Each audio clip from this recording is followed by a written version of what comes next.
Olá, boa noite. Supremo Tribunal Federal condena os primeiros réus pelos atos golpistas do 8 de janeiro. O primeiro a 17 anos de prisão e o segundo a 14 anos por tentativa de golpe e outros crimes. O terceiro réu já começou a ser julgado. Na CPI que investiga os atos no Distrito Federal, hacker Walter Delgatti acusa o ex-presidente Jair Bolsonaro de pedir para ele invadir o sistema da Justiça Eleitoral. E você vai ver também. Criminosos invadem quintal da casa de Fernando Haddad em São Paulo. Ministro da Fazenda estava com a filha no imóvel. Ninguém foi preso. 2 brasileiras estão presas na Itália acusadas de tráfico de drogas. Famílias fazem apelo por informações.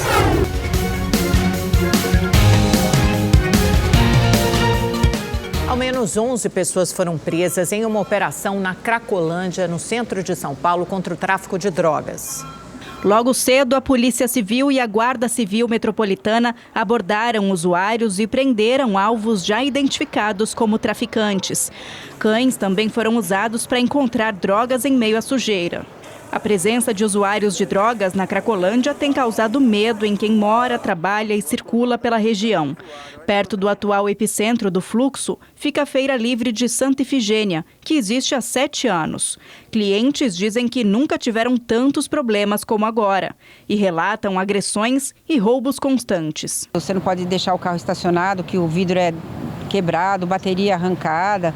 Até então, a gente não sabe se são usuários ou se são pessoas que se aproveitam dos usuários para cometer os delitos. Rose é moradora de um dos prédios e conta que já foi ameaçada, assim como os feirantes e comerciantes da região. Se reclama, recebe ameaça de noite depredarem, de tacarem fogo no comércio, de fazer qualquer coisa. Tudo eles, como eles mesmos dizem, eles não têm nada a perder. Para oferecer uma maior segurança à população, inclusive na região central, a Prefeitura anunciou no mês passado um programa de monitoramento por meio de câmeras com reconhecimento facial.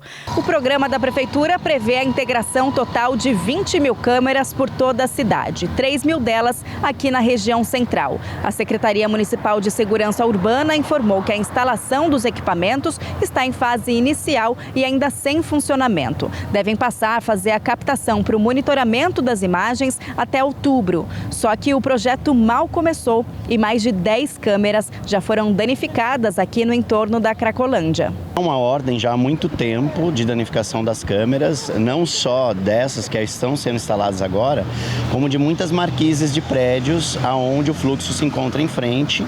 Eles danificam as câmeras de segurança privadas, no intuito de realmente não serem filmados nas suas atitudes ilícitas, e ameaçam ainda os moradores, os síndicos. As primeiras 200 devem ser instaladas até o final de outubro. A Secretaria de Segurança disse em nota que a empresa contratada é responsável pela manutenção ou substituição das câmeras sem custo ao município.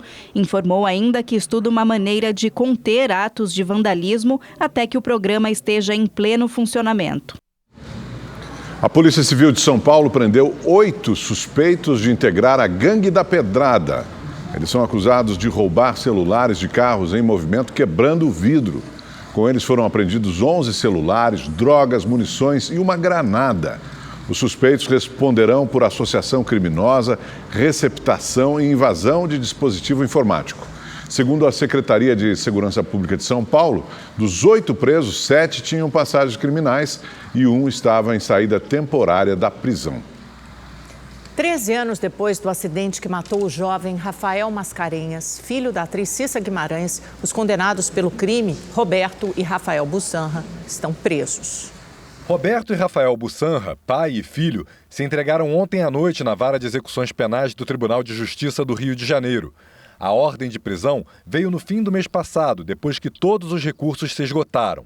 A pena será cumprida em regime semiaberto. Rafael terá que cumprir 3 anos e 6 meses por homicídio culposo, quando não há intenção de matar. O pai dele, Roberto, 3 anos e 10 meses por corrupção. Essa prisão por delito culposo, ela não é pertinente, ela não é cabível. Não, eu desafio a me mostrarem no planeta Terra uma hipótese de alguém ser preso por delito culposo. As prisões aconteceram 13 anos depois do acidente que matou o filho da atriz Cissa Guimarães. Rafael Mascarenhas, que tinha 18 anos, estava andando de skate no túnel acústico na zona sul do Rio, fechado para o trânsito de veículos, quando foi atropelado por Rafael Bussanra. O pai dele, Roberto Bussanra, que chegou ao local do acidente depois, tentou subornar os policiais para ocultar as provas. A atriz comemorou as prisões. Eu estou me sentindo aliviada e com a sensação de justiça feita, o que é muito bom, contra essa impunidade que reina no país. E essa vitória não é só minha, essa vitória é de toda a sociedade brasileira, da memória do meu filho, dignificar todos nós que merecemos respeito. Familiares de duas jovens de Belo Horizonte que estão presas na Itália fazem um apelo ao Ministério das Relações Exteriores do Brasil para ter informações sobre o caso. As mulheres são acusadas de tráfico de drogas. Sandra não sabe mais o que fazer para conseguir informações sobre a filha. Acabou, né, minha vida, né? Porque é um desespero louco. A gente não tem contato nenhum, sabe nada. Rosinelli também está em busca de respostas e explicações. Eu quero saber se ela está viva, como é que ela está, onde ela está. Droga, como assim? Eu não sei de nada. Ela nunca mexeu com isso. Isabelle Fátima Almeida, de 29 anos, e Marcela Fernandes Luz, de 32, estão detidas em um presídio na Itália. A informação foi confirmada hoje pelo Consulado Geral do Brasil e repassada para as advogadas de defesa. As jovens mineiras teriam sido presas no dia 27 de agosto, quando desembarcaram no aeroporto de Roma. Elas são suspeitas de transportar drogas. Segundo as famílias, a Marcela e a Isabelle sempre viajam a trabalho para participar de eventos. Da última vez, elas saíram de casa no dia 25 de agosto com destino a São Paulo. O último contato foi há quase 3 semanas. Marcela falou com a mãe por telefone. Ela estava sorrindo, ela estava brincando, como ela sempre foi, como ela é, né? E nós conversamos normalmente. E foi só isso. Já a Isabelle mandou uma mensagem pelo WhatsApp. Dia 28 de agosto, ela falou: "Oi, mãe, fica tranquila, tá tudo bem. Assim que puder, dou notícias, tá?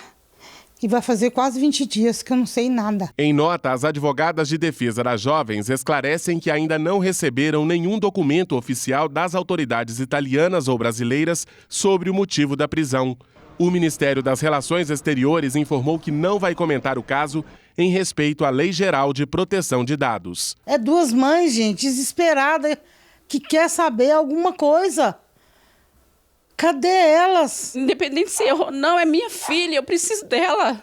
A família dela precisa dela.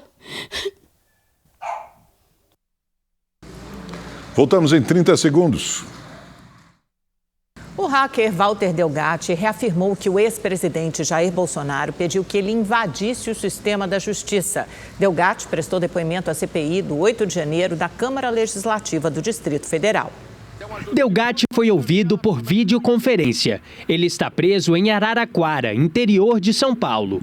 No depoimento, o hacker afirmou que houve um pedido da deputada Carla Zambelli para que ele derrubasse o sistema eleitoral durante a apuração dos votos. Segundo o hacker, o objetivo era simular uma pane semelhante à que ocorreu em 2018. A Carla me ligou também e perguntou se eu conseguia fazer um ataque de DDoS que derrubasse o sistema que enviava os votos daquele dia, porque eu lembro que em 2018 teve um apagão e seria uma desculpa que eles iriam utilizar. E eu disse que em cima da hora eu não tinha máquinas, eu não tinha ferramentas e não conseguiria. Delgatti ficou conhecido por ter invadido um aplicativo de mensagens do ex-juiz Sérgio Moro e do ex-procurador Deltan Dallagnol e divulgado conversas em que eles teriam combinado ações da Operação Lava Jato.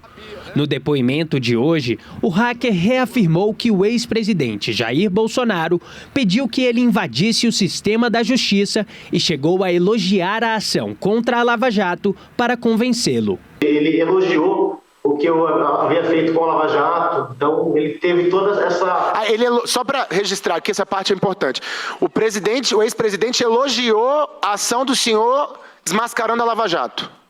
Sim, ele elogiou e disse que eu tinha uma missão, segundo ele, e essa missão seria salvar a liberdade do povo. A defesa do ex-presidente Jair Bolsonaro nega que ele tenha pedido que Delgatti invadisse o sistema da justiça.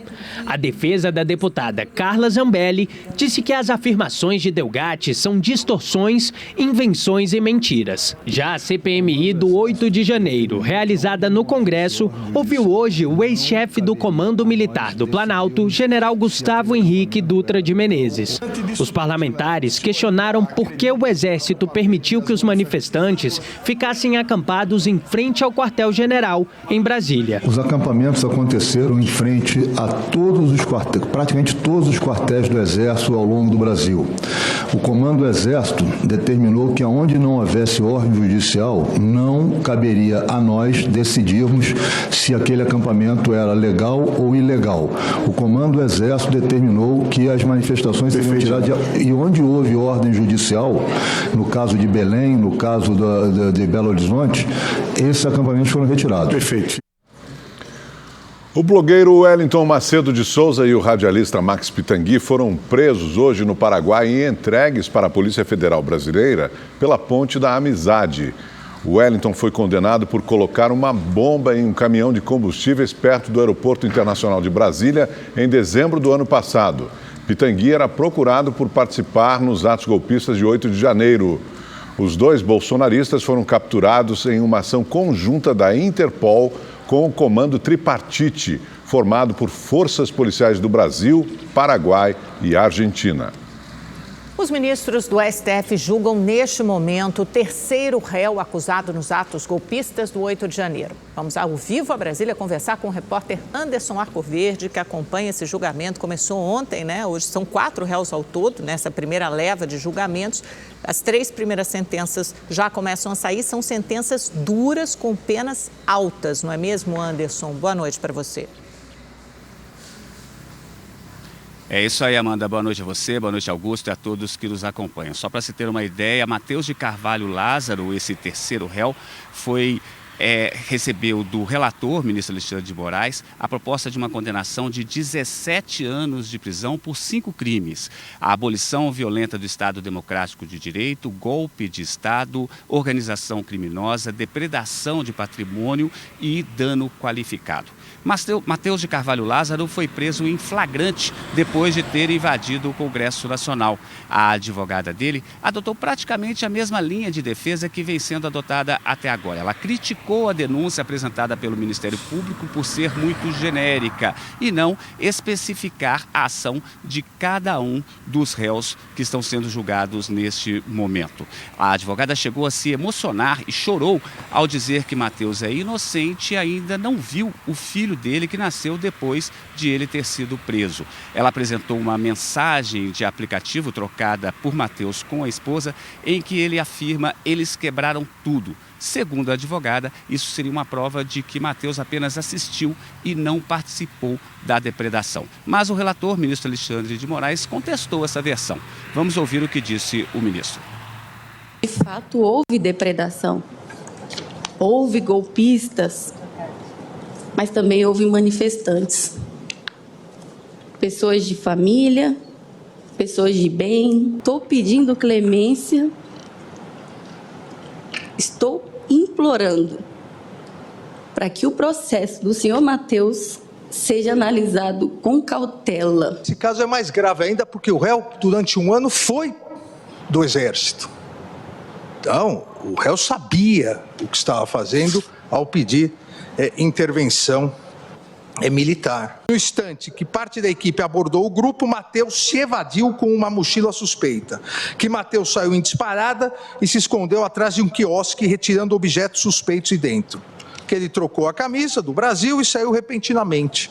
Ocasião em que parte da equipe policial o abordou, que na revista pessoal localizaram uma camisa do Brasil, uma faca e uma jaqueta do Exército.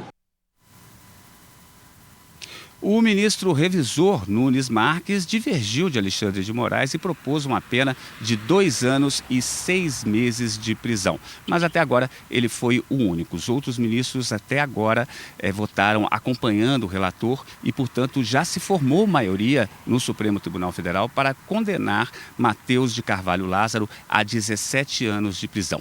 Ele, como você disse, Amanda, foi o terceiro réu a receber uma sentença do Supremo Tribunal Federal. Sobre os outros 2 julgamentos, o repórter Igor Damasceno preparou uma reportagem.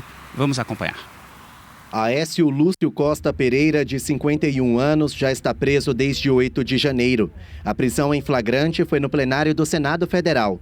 A maioria dos ministros também estipulou uma indenização de 30 milhões de reais. O valor vai ser dividido entre todos os réus. O ministro relator, Alexandre de Moraes, considerou 5 crimes: golpe de Estado, abolição violenta ao Estado Democrático de Direito, associação criminosa, depredação do patrimônio e dano qualificado. Os ministros Edson Fachin, Luiz Fux, Dias Toffoli, Carmen Lúcia e Gilmar Mendes acompanharam integralmente o voto de Moraes. O ministro Cristiano Zanin, primeiro a votar hoje, sugeriu 15 anos de prisão. A reprovabilidade da conduta é imensa, tendo o réu elaborado vídeos, compartilhando imagens e produzindo materiais do episódio destrutivo, revelando o dolo intenso de praticar a conduta criminosa e o desprezo quanto à eventual persecução penal. Em seguida, votou o ministro André Mendonça. Ele argumentou que Aécio não cometeu crime de golpe de Estado, quando alguém tenta destituir o governo legitimamente eleito mediante grave ameaça. Mendonça sugeriu pena de 7 anos de prisão pelos outros 4 crimes e fez críticas à Força Nacional por não agir nos ataques. Eu não consigo entender, e também carece de resposta, como que o Palácio do Planalto foi invadido da forma como foi invadido. Vossa Excelência sabe o rigor de vigilância e cuidado que deve haver lá. O voto de Mendonça gerou uma discussão entre ele e o ministro Alexandre de Moraes, que rebateu a fala do colega e disse que a segurança da esplanada dos ministérios é de responsabilidade do governo do Distrito Federal e, por isso, cabia ao governador Ibanez Rocha pedir o reforço da Força Nacional. Vossa Excelência querer falar que a culpa do 8 de janeiro foi do ministro da Justiça... Vossa Excelência que está dizendo isso. É um absurdo. Vossa Excelência que está dizendo isso. 5 comandantes estão presos. Muito embora eu queria e o Brasil quer ver esses vídeos do Ministério da Justiça. O ex-ministro da Justiça que sucedeu Vossa Excelência fugiu para os Estados Unidos, fugiu. Eu sou advogado de ninguém e jogou o celular dele no lixo. Eu não sou advogado e foi preso. E agora Vossa Excelência, Vossa Excelência vem no plenário do Supremo Tribunal Federal, que foi destruído, para dizer que houve uma conspiração do governo contra o próprio governo. Tenha dó. Não coloque palavras na minha boca. Tenha dó. Não coloque palavras na minha boca. Não coloque palavras na minha boca. Tenha dó, Vossa Excelência. Depois, os ministros baixaram o tom. E, ministro Alexandre, eu não prejulgo ninguém, mas também não isento.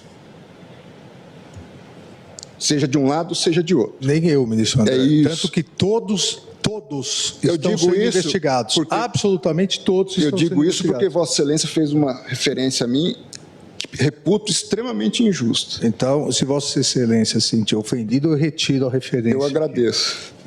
Agradeço. E peço minhas desculpas. E se alguma coisa também eu fiz de modo indevido, tenha minhas desculpas. À tarde, os ministros iniciaram o julgamento do segundo réu, Tiago de Assis Matar, de 43 anos, morador de São José do Rio Preto. Tiago também foi preso em flagrante no dia 8 de janeiro, no Palácio do Planalto. A defesa dele criticou a condução do julgamento. É preciso, senhores ministros, separar os grupos. Não é só separar executores, qualquer um é executor, qualquer um é mentor. Ainda ouvi o ministro Gilmar Mendes falar assim, existe mais alguém. Quem é esse alguém que está por trás disso tudo? A quem querem chegar? Esse julgamento ele está sendo jurídico de Aécio? Ou esse julgamento, Aécio e agora Tiago Matar? Ou esse julgamento está sendo político a fim de criminar mais alguém? Segundo a Procuradoria-Geral da República, o réu teria vindo para Brasília numa caravana de golpistas paga por financiadores dos ataques. Os ministros condenaram Tiago a 14 anos de reclusão pelos mesmos crimes cometidos por Aécio, além do pagamento da indenização de 30 milhões de reais a ser dividida entre os réus.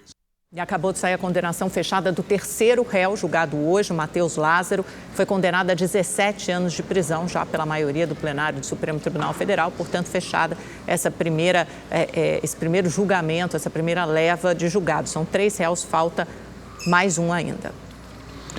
E hoje no programa É Notícia, o jornalista Kennedy Alencar entrevista o advogado criminalista Antônio Carlos de Almeida Castro, o Cacai. Ele falou sobre a importância histórica do julgamento no Supremo Tribunal Federal dos réus dos ataques golpistas do dia 8 de janeiro. Qual é a importância histórica desse julgamento? Olha, eu acho que é dar estabilidade, ou pelo menos neste momento, dar estabilidade à democracia. Eu repito, nós devemos essa democracia ao Supremo Tribunal Federal. Naquele momento em que vários de nós acreditavam que, infelizmente, nós poderíamos viver de novo o terror da ditadura, foi o Supremo Tribunal que colocou o pé na porta e dentro da Constituição. É muito raro na história de qualquer povo você ver um golpe ser abortado, um golpe ser impedido de acontecer, apenas tendo como arma do outro lado a Constituição. Isso é um momento histórico. O Supremo Tribunal fez o papel dele durante a resistência e agora, felizmente, de uma forma técnica, de uma forma que eu diria serena, começa a condenar aqueles que atentaram contra o Estado Democrático de Direito. Esse é o começo de um momento que pode dar ao Brasil musculatura. Olha, Kennedy, eu tenho alguns interesses fora do Brasil, tenho viajado muito. O Brasil tinha virado um pária social na época do Bolsonaro. A respeitabilidade do Lula fora, não é só do Lula, do que ele representa, é algo inacreditável. E acho que esse julgamento coloca o Brasil novamente no patamar de um país civilizado. Não é notícia, a Cacai comentou também sobre o bate-boca entre os ministros do STF, Alexandre de Moraes e André Mendonça. É muito bom ter visto o chega para lá que o Alexandre deu, porque ele é ministro também do Supremo, ele pode dar. O advogado deve ter certos cuidados para fazer uma crítica tão veemente ao ministro. Mas essa teoria da conspiração que está na cabeça de alguns é absolutamente constrangedora. Não é só absurda, não, ela é constrangedora. Quer dizer, um governo eleito democraticamente, que está sob o risco de sofrer um golpe, dizer que de alguma forma ele tem responsabilidade é quase uma irresponsabilidade. O advogado criminalista falou também sobre a decisão do ministro do STF, Dias Toffoli, que anulou o acordo de leniência da Odebrecht utilizado nas acusações e condenações da Lava Jato. Ô Cacá, eu quero falar com você da decisão do Dias Toffoli, recente, que anulou todas as provas do acordo de leniência da Odebrecht com o Ministério Público Federal. E aí já começou o Dallagnol, o Moura semear o tal pânico moral. Né? A partir dessa decisão aí, agora, os corruptos que confessaram o crime vão receber o dinheiro de volta, os bilhões que a Lava Jato obteve vão ser devolvidos, vai ser uma farra do boi da impunidade. Analisa para mim, tem consistência jurídica a decisão do Toffoli, está correto? Ou estão certos o Moro, o Dallagnol, a Associação Nacional dos Procuradores da República, que está querendo recorrer da decisão do Toffoli? A decisão do ministro Toffoli é absolutamente técnica. A decisão do Toffoli, nós temos que pensar o seguinte: primeiro, que ela só atinge aquelas pessoas que foram condenadas por causa do uso de uma prova ilícita. Você lembra que os procuradores, nas tais 10 medidas, queriam tornar lícita, ou pelo menos constitucional, o uso da prova ilícita. É um escárnio. Não vai absolutamente atingir ninguém quase da Lava Jato. Agora, claro, se alguém foi condenado com base numa prova obtida de forma ilícita, eu pergunto, você gostaria de ser condenado a partir de uma prova ilícita? Quer dizer, é o uso constitucional de um princípio basilar. Cacai falou também sobre o risco que o país correu de sofrer um golpe militar. O Bolsonaro só não deu o golpe, só não efetivou o golpe porque ele é completamente desqualificado. Além de ser um indigente intelectual, ele não tinha e não tem o respeito da cúpula das Forças Armadas. Se ele tivesse, nós certamente teríamos tido o golpe. O programa É Notícia vai ao ar hoje, às 11h45 da noite. Não perca. Mais uma parlamentar foi ameaçada de estupro corretivo por e-mail. A vítima dessa vez é a vereadora Cláudia Guerra, do PDT, que denunciou o caso hoje na Câmara Municipal de Uberlândia, no Triângulo Mineiro. A mensagem pede que a vereadora apresente uma proposta para legalizar o estupro corretivo terapêutico às lésbicas na cidade.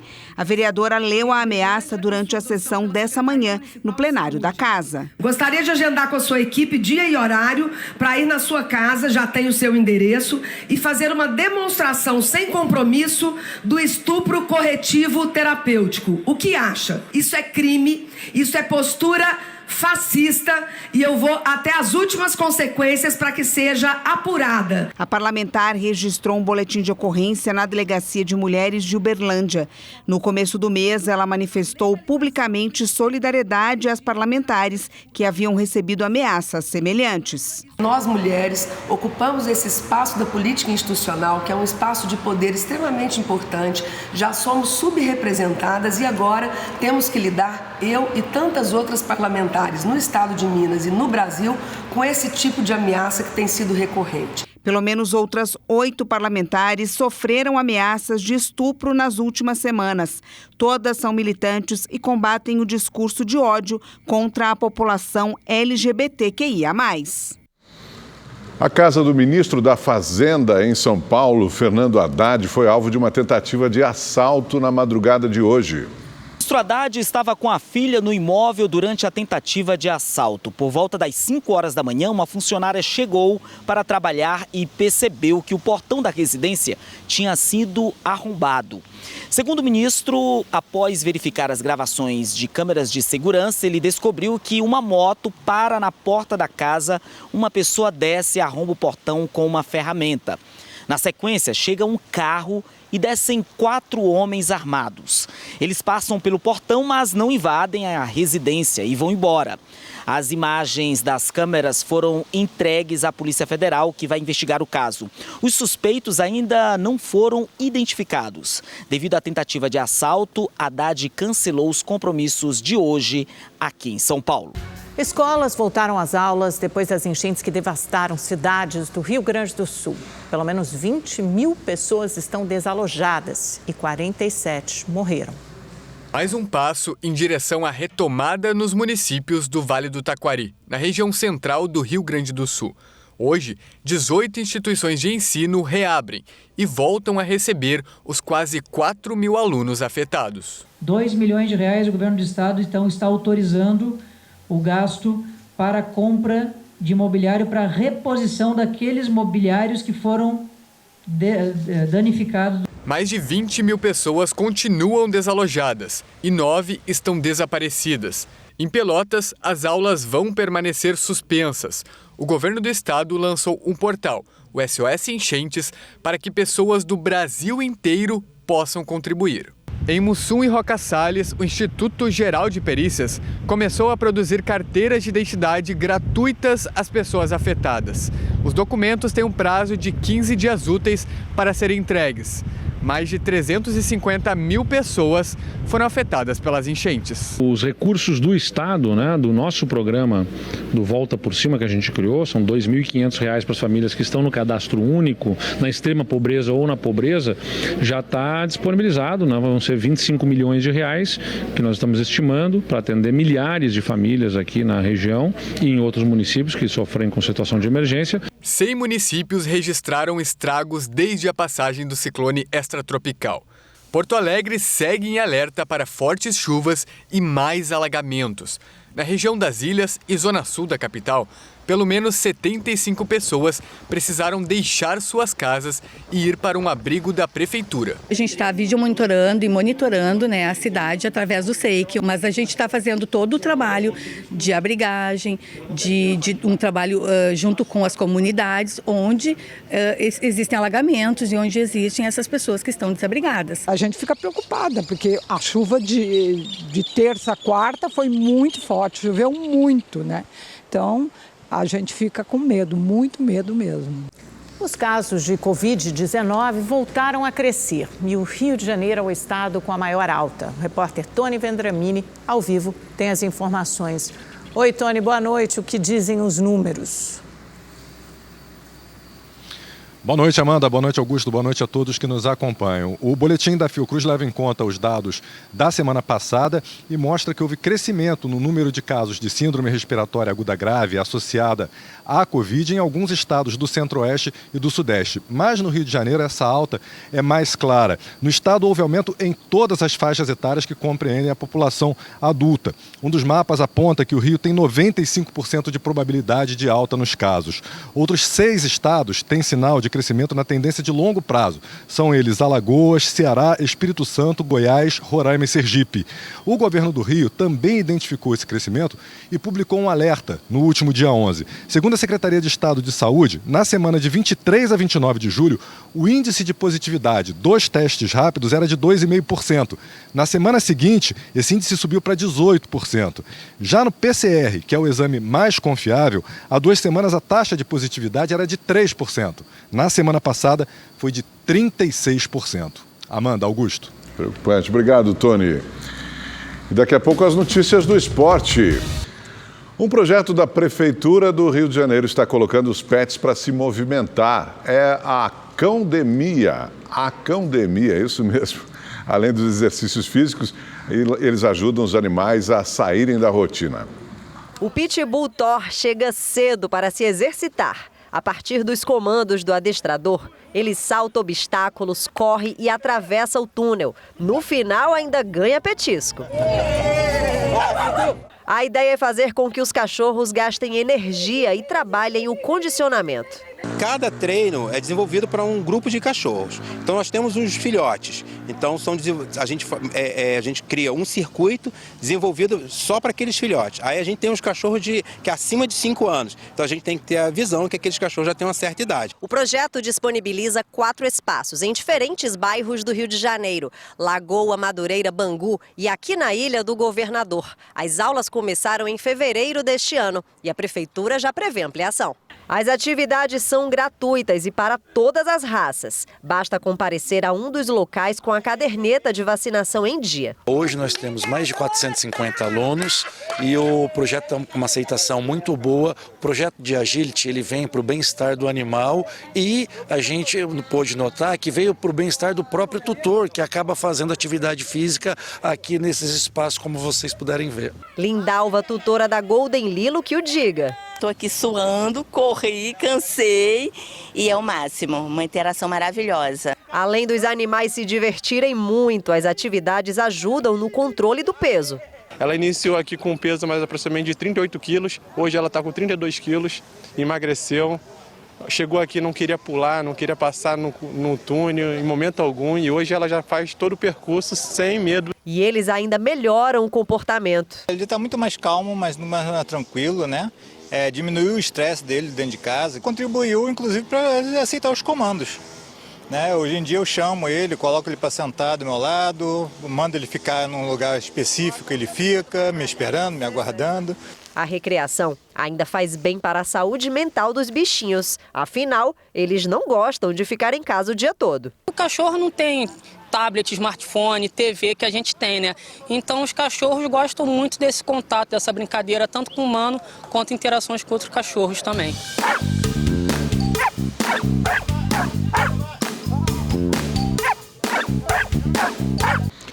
Pesquisa Datafolha divulgada hoje mostra que a aprovação do presidente Lula ficou praticamente estável, subindo 1 ponto percentual em relação ao último levantamento realizado em junho.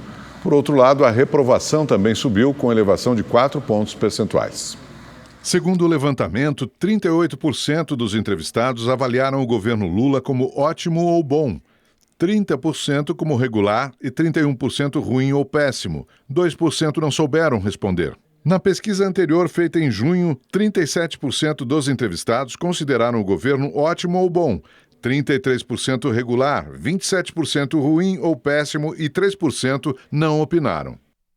A pesquisa ouviu 2.016 pessoas em 139 cidades do país entre os dias 12 e 13 de setembro. A margem de erro é de 2 pontos percentuais para mais ou para menos. O presidente Lula lançou um programa de transição energética e disse que é uma oportunidade para o Brasil se tornar líder em combustíveis renováveis. A declaração foi durante o lançamento do programa Combustível do Futuro, que deve investir 250 bilhões de reais no setor. O projeto assinado pelo presidente e encaminhado ao Congresso prevê 5 eixos de atuação. O aumento de 27,5% para 30% do limite legal de mistura de etanol na gasolina, a redução obrigatória de 10% das emissões de dióxido de carbono do setor aéreo entre 2027 e 2037, o Programa Nacional do Diesel Verde, que prevê a troca da frota de ônibus e caminhões por veículos menos poluentes e a mistura do diesel verde no derivado de petróleo, a regulamentação da atividade de captura do dióxido de carbono e estocagem do gás em reservatórios geológicos no subsolo e a criação de um marco legal para a produção de combustíveis sintéticos no Brasil. O presidente Lula disse que no primeiro mandato procurou investir no combustível verde, mas que o programa não teve continuidade. Segundo Lula, o país tem agora uma nova oportunidade que não pode desperdiçar. A natureza de um lado e a irresponsabilidade do ser humano do outro, de tanto desmatar o planeta e de tanto poluir o planeta, está dando uma nova chance ao Brasil. A chance de que a gente pode se transformar numa coisa tão ou mais importante do que o Oriente Médio é para o petróleo, a gente pode ser para os combustíveis renováveis. A Câmara dos Deputados aprovou a mini-reforma eleitoral. O texto segue agora para o Senado. A repórter Maria Ferreira está no Congresso e traz as informações para a gente. Boa noite, Maria. O que é que muda com essa reforma? Boa noite, Augusto, Amanda, boa noite a todos que nos acompanham. A mini-reforma foi aprovada com várias mudanças nas regras das eleições. Uma delas é a que proíbe candidaturas coletivas nas eleições proporcionais, que é quando um grupo se elege para um mandato e eles exercem esse cargo de forma compartilhada. Esse tipo de candidatura cresceu nos últimos anos, tem o aval do Tribunal Superior Eleitoral, mas agora os deputados querem proibir. Já a propaganda coletiva, que é feita por deputados, candidatos, na verdade, de diferentes partidos, mesmo que eles não sejam coligados, foram aprovados pelos deputados. O texto também flexibiliza a prestação de contas de partidos e de candidatos e ainda cria regras que caracterizam fraude eleitoral na questão das cotas de gênero. A mini-reforma, eu lembro, é composta por 2 projetos. Um deles é esse que eu acabo de falar, que contém essas mudanças, e o outro é um projeto de lei complementar que altera a lei da ficha limpa.